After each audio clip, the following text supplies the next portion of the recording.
Olá pessoal, seja muito bem-vindo a mais um podcast da plataforma Redigir. Vocês já me conhecem, sou Gislaine Buozzi, escritora e professora de redação e literatura. No episódio de hoje, vamos abordar os desafios para vencer o racismo no futebol. E se esse tema interessa a vocês, fiquem por aqui. Será mesmo que o racismo no futebol é tema relevante para o Enem? Vamos lá. Como vocês sabem, consta na própria cartilha do participante Enem que a prova de redação exige do candidato a produção de um texto em prosa, do tipo dissertativo argumentativo, sobre um tema de ordem social, científica, cultural ou política. O aceno é, de fato, muito abrangente. Qualquer situação que imaginemos impacta a sociedade, que por sua vez impacta a cultura, a educação, a política. A ciência impacta a saúde e, ao esticarmos o fio, alcançamos as epidemias, as vacinas, o retorno de doenças erradicadas. O racismo é crime? Sim, é crime inafiançável.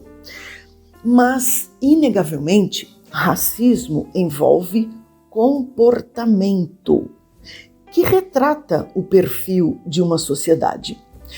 Estudiosos, inclusive, já tipificam o racismo social, cultural, recreativo, ambiental, esportivo, e a lista não se esgota aqui. Verdade seja dita, o racismo é sempre tema potencial, não apenas a redação do Enem, como também a de grandes vestibulares. Tá, mas ao longo do ano houve outras situações relevantes. Atentados, inclusive no Brasil, conflitos armados, casos de violência escolar, ciclones extratropicais, além do marco dos 35 anos da Constituição Federal, dos 70 anos da Petrobras. Ok, nenhum desses temas está descartado. E, convenhamos, não teremos dificuldade de enfrentá-los, até porque, tanto quanto o racismo no futebol, essas situações foram fartamente veiculadas pelas mídias. Deixo aqui um outro despertamento. É o seguinte: temos de memória os últimos temas trazidos pelo Enem. Isso me parece um critério para eliminarmos possíveis recortes para esse ano. Mas acredito que nem todos conheçam os últimos temas da segunda aplicação do Enem, que é o Enem PPL, ou seja, o Enem que é realizado nas unidades prisionais. Daí, PPL, Enem destinado a pessoas privadas de liberdade. São temas muito bem escolhidos. Recentemente foram propostos medidas para o enfrentamento da recorrência da insegurança alimentar no Brasil, reconhecimento da contribuição das mulheres nas ciências da saúde no Brasil. Percebam, o INEP joga luz a acontecimentos sensíveis, significativos no Brasil. E então, o tema sobre o qual falaremos a seguir é sim potencial. Desafios para vencer o racismo no futebol.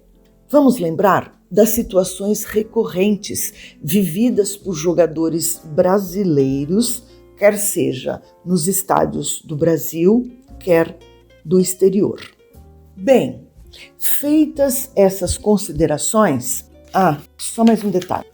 Claro, vocês devem estar preparados o tempo todo para qualquer tema, até porque tema de redação não se adivinha. Levantamos, sim, hipóteses, probabilidades. Vocês que acompanham os podcasts da plataforma Redigir já sabem que temos uma estratégia excepcional. Nossa discussão está organizada para atender pontualmente aos comandos do Enem. E, desse modo, no primeiro bloco fazemos o projeto textual, que precisa ser desenhado logo no parágrafo introdutório, com a apresentação do tema, a lista de argumentos e a exposição da tese. Em seguida, ainda no primeiro bloco, falamos sobre repertório sociocultural. No segundo bloco, selecionamos pelo menos 2 argumentos cogitados e, então, os desenvolvemos. No terceiro e último bloco, sugerimos uma proposta de intervenção social a fim de resolvermos o problema alvo da nossa dissertação. Então, nesse primeiro bloco, tema, argumentos, tese e repertório. Para a apresentação do tema, o futebol, considerado o esporte mais popular do Brasil, infelizmente tem sido palco de atos racistas. Jogadores brasileiros são vítimas reiteradas desses crimes, tanto aqui quanto no exterior. Quanto aos argumentos, bem, o tema é envolvente, é polêmico e tem tudo para render uma boa argumentação. Até porque o racismo no futebol está patente aos nossos olhos. Um rápido exercício de memória e recuperamos muitas possibilidades argumentativas, entre as quais o racismo é reflexo da branquitude, ou seja, daquela falsa e, infelizmente, naturalizada noção da superioridade do branco em detrimento do não branco.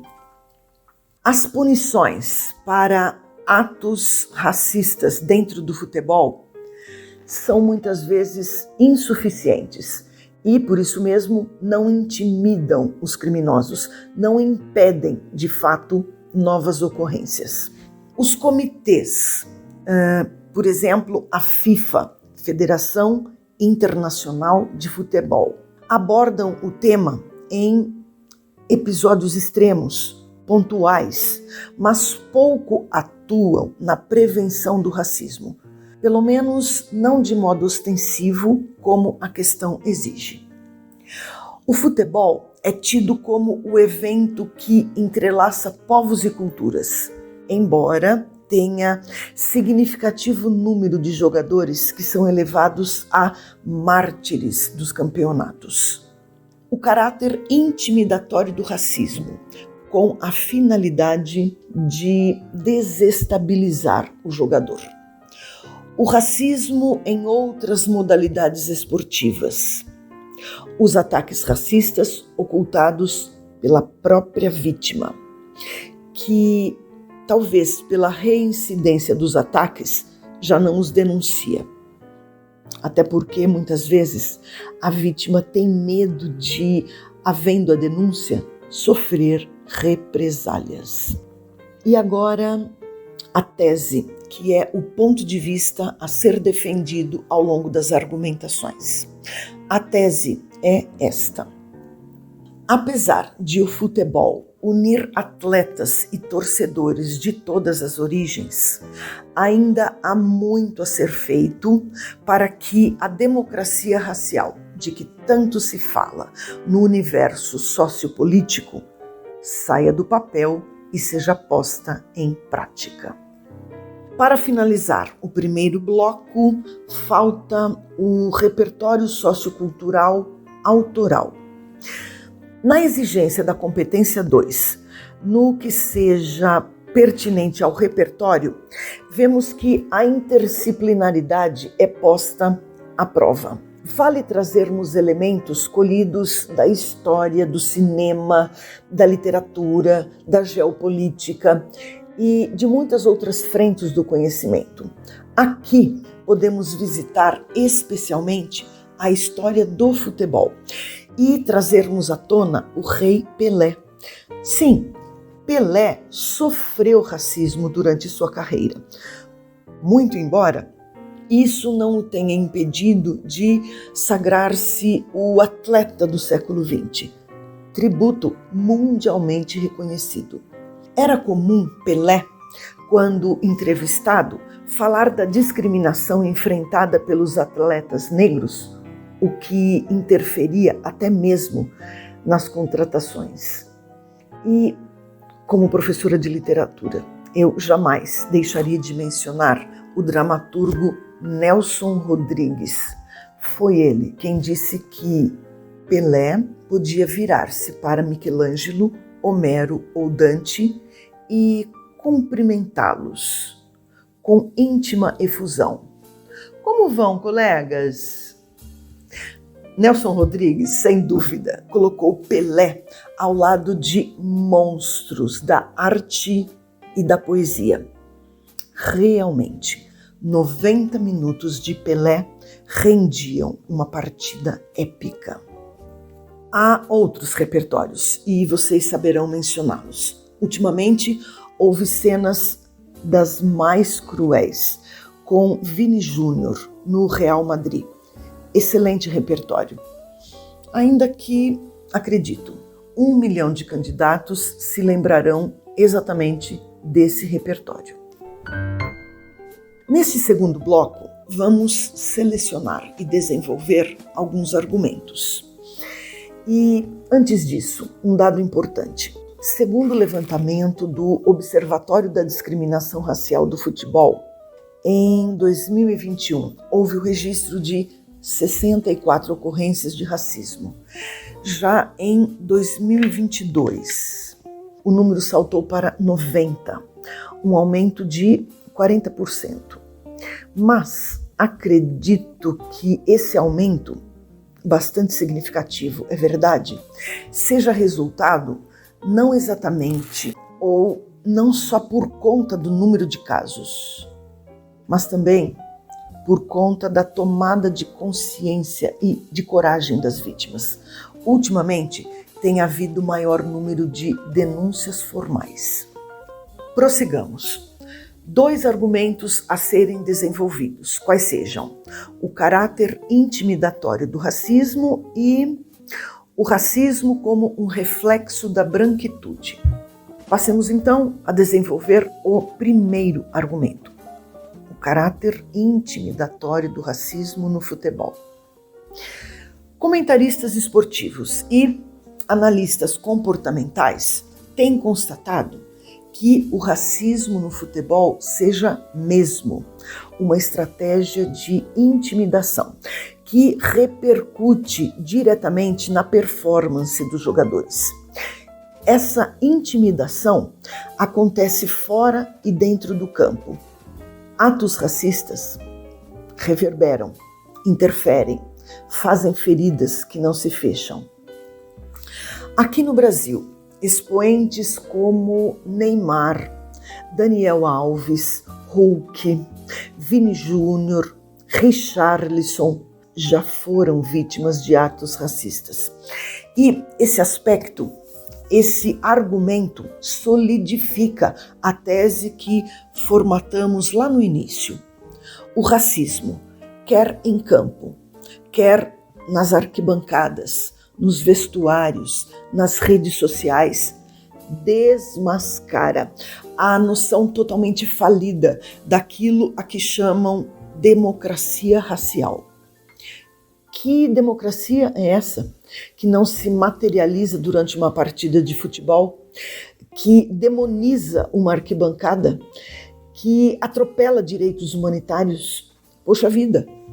Situações como essas devem ser um alerta para os operadores do futebol, do direito esportivo, da diretoria de comitês internacionais, etc., a fim de que o futebol se firme, recupere a competição saudável e agregadora. Segundo argumento selecionado para essa discussão, o racismo no futebol como reflexo da branquitude. Para ilustrar esse conceito, branquitude, valho-me de um fragmento de Caetano Veloso, segundo o qual Narciso acha feio o que não é espelho. Isso equivale a dizer que a visão narcisística motiva o preconceito, que, sem dúvida, tem por detrás a inveja, o inconformismo, a estupidez. Tudo isso vai desaguar no racismo. Percebam, é inegável que a antropometria, quer dizer, as medidas do corpo humano, interfere no desempenho do atleta. Obviamente, não me refiro apenas a atletas do futebol. Cabem nessa esteira a natação, o salto, o basquete e tantos outros esportes que demandem velocidade. As medidas do corpo negro são relativamente maiores, o que, sem dúvida, vai colocar atletas negros, muitas vezes, em posição privilegiada. O fato de grande parte dos expoentes do futebol brasileiro ser negra e ter vindo do futebol de rua, das conhecidas peladas, e mais tarde ter sido garimpada por times da primeira divisão, por equipes internacionais, isso fere o ego da branquitude, que, convenhamos, também toma conta dos estádios de futebol. Esse movimento é também combustível para o racismo. Exemplo disso é o já citado Vini Júnior, cuja trajetória se deu do Morro de São Gonçalo ao Real Madrid. E, se é que alguém ainda não saiba, Vini Júnior é atualmente um dos jogadores mais bem avaliados. É inegável, a branquitude persuade, domina os mais diversos segmentos sociais e promove, por vezes, cenas inimagináveis. Só para reforçarmos esse argumento, Vini Júnior, em Madrid, numa representação estúpida, já foi, inclusive, enforcado. Desenvolvidos os argumentos, passemos agora ao terceiro e último bloco, com a proposta de intervenção social. Vou ler a vocês uma proposta que atende perfeitamente às exigências dos corretores do Enem. Portanto, para vencer o racismo no futebol, é essencial que haja uma ação conjunta da FIFA, Federação Internacional de Futebol, e do IFAB, Conselho da Associação Internacional de Futebol, com a implementação de regramentos mais claros, específicos para atos racistas. Tais regramentos devem ser feitos por meio de minuciosas análises táticas e comportamentais, com consultas aos materiais em arquivos audiovisuais, bem como com a oitiva, não só de testemunhas dos crimes, como também de vítimas, com vista a recuperar-lhes a autoestima e a acabar de vez com o racismo. Isso feito, a bandeira da democracia racial em campo subirá ao pódio. Então é isso. Depois dessas considerações, sugiro que, se for preciso, ouçam novamente o podcast e façam outras leituras sobre o tema para, então, escreverem a dissertação. Postem o quanto antes e, assim que ela chegar corrigida, frequentem o percurso de aprendizagem da plataforma Redigir. Lá, vocês encontrarão tópicos de gramática e listas de exercícios sobre os pontos a serem aprimorados nos textos. Antes de nos despedirmos, convido vocês a assinarem o podcast da plataforma Redigir. Um abraço, excelentes redações e até o próximo episódio.